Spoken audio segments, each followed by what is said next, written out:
त्याला पण बिलोनी पाहिजे, त्यांचा मुलगाच्या वर असेल अबावनी देतो.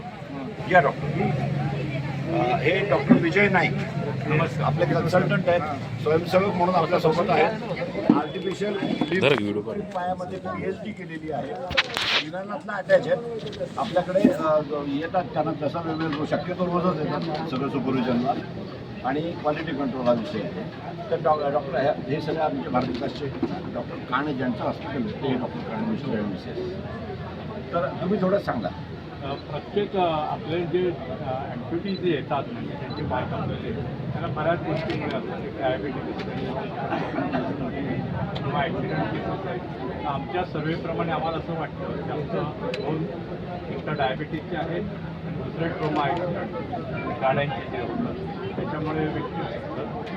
आणि जे कृत्रिम पाय अगोदर देत होते जे बऱ्याच वर्षापूर्वी किंवा जे कुलकुट वगैरे तुम्ही ऐकलं असेल त्याच्यामध्ये आणि ह्याच्यामध्ये फरक आहे. हा टोटली वेट बेरिंग प्रोसेस आहे. म्हणजे वेट बेरिंग कसं आहे, तुम्ही मेडिकलचे नसल्यामुळे हे समजू शकतील, पण मी तुम्हाला सांगतो. कारण इथे एक नॉच असते ज्याला आम्ही म्हणतो मिड पटेला टेंडन. त्या टेंडनला 60% वजन आम्ही 40% वजन आम्ही ट्रान्सफर करतो. म्हणजे त्याच्यात सर्क्युलेशन त्याचं प्रॉपर झालं पाहिजे. पाय कापल्यानंतर सर्क्युलेशन जे असणार ते नाही झालं पाहिजे. नाहीतर काय होतं, जयपूर फूट वगैरे तुम्ही घेत होता अगोदर, तुम्ही पाहिलं असेल जयपूर फूट घातल्यानंतर हे जे मसल्स आहेत ते वेस्ट होतात, क्वाड्रिसेप्स वगैरे. ह्या पायामध्ये तसं होत नाही. ते सर्क्युलेशन चांगलं असल्यामुळे मसल्स पण त्यांचे डेव्हलप होतील. त्यांना आपण एक्सरसाइज वगैरे सांगितलं जातं.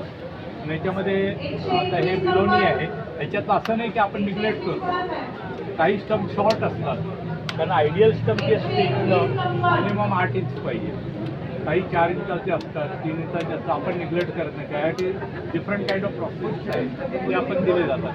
आणि त्याच्यानंतर ते कम्प्लीट असेंबल्ड होतो आणि टेक्निशियनला ट्रेन केलेलं आहे. They are very good technician. त्याप्रमाणे ॲडजस्ट. ह्या पायामध्ये एक ॲडव्हान्टेज काय आहे, हे ॲडजस्टमेंट करू शकतो. समजा पेशंटला इथे जर हा पाय असा त्याचा वाकडा असेल, थोडा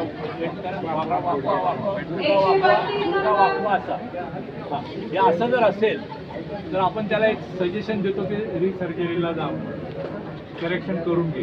पण ते ह्या पायामध्ये करायची गरज नसते. ह्या पायामध्ये मॉड्युलर याच्यामध्ये ते ॲडजस्टमेंट केली जाते. ते ॲडजस्टमेंट कसंही सॉकेट असलं तरी आपण त्याला फिट करू शकतो. तसंच अभावनी असतं, म्हणजे घोट्याच्या वर पाय. काही ठिकाणी आपण मी पाहिलं तर पाय एवढा शॉर्ट आहे, त्याला पाहायला मिळतील इकडे. एक पेशंट आलेलं एवढे छोटे आहेत पाय. म्हणजे त्यांचं जे आम्ही जे आपला जो बोन म्हणतो शंभर बोन असतो त्याची लेंथ फक्त 2 ते 3 इंच असते. त्याला पण आपण निग्लेक्ट करू शकतो करायचं असेल तर. तसं होत नाही म्हणजे आपण ते पण ॲकोमोडेट करून त्यांना पण फायदा असं हात आहे. शोल्डर डिसऑर्डर म्हणजे इथलंच कापलेलं आहे, त्यांना पण निग्लेक्ट केलं जातं. फक्त आपण निग्लेक्ट करून त्या केसेस करतो ज्यांची ओपन वुंड आहे किंवा पस फॉर्मेशन वगैरे झालेलं आहे, इन्फेक्शन असेल, त्यांना आपण सांगतो हे क्लिअर करून तुम्ही या. पुण्याला आलं तर पुण्याला टोटली फ्री आहे. एवढी आम्ही गॅरंटी देतो त्यांना की पुण्याला सकाळी आलं तर त्यामुळे आपण त्यांना पाय फिट करून परत पाठवता येईल. म्हणजे त्याला राहायची गोष्ट नाही, बाकी त्या सगळ्या व्यवस्था केल्या जातात. आणि सांगितल्याप्रमाणे PhD याच्यात केलेली आहे, कारण मला नॉलेज PhDमध्ये मी प्रथम स्कॉलर आहे फील्डमध्ये इंडिया. त्यांनी या पायामध्ये पेटेंट घेतलेलं आहे. खरं तर माझी 11 पेटेंट 11 पेटेंट घेतलेले आहेत त्यांनी. आता आम्ही पुढचा पाय जो आणू आमच्या R&Dमध्ये, म्हणजे ज्यांचे वरून पाय कापलेले असतात, आपली संस्कृती आहे मांडी घालून खाली बसतं, तो आम्ही पुढच्या वेळेला ते शास्त्र घेऊन येतो आहे आणि ते मग मांडी घालून बसू शकते. मी जे तुम्हाला दिसतो ते माझ्या मागे असे दोघं तिघं आहेत म्हणून दिसतो. मेन काम त्यांनाच करावं लागतं ना. आणि आपण काय आम्ही लोक स्वयंसेवक आहोत. हे सगळे संशय म्हणून कारण आपल्याला आम्हाला लहानपणापासून ते संस्कार मिळालेले आहेत, त्यामुळे आपण काहीच निग्लेक्ट करू शकतो. ते महत्त्वाचं असतं. म्हटलं या सगळ्यांना सांगूया. तुम्ही नंतर आलं म्हणजे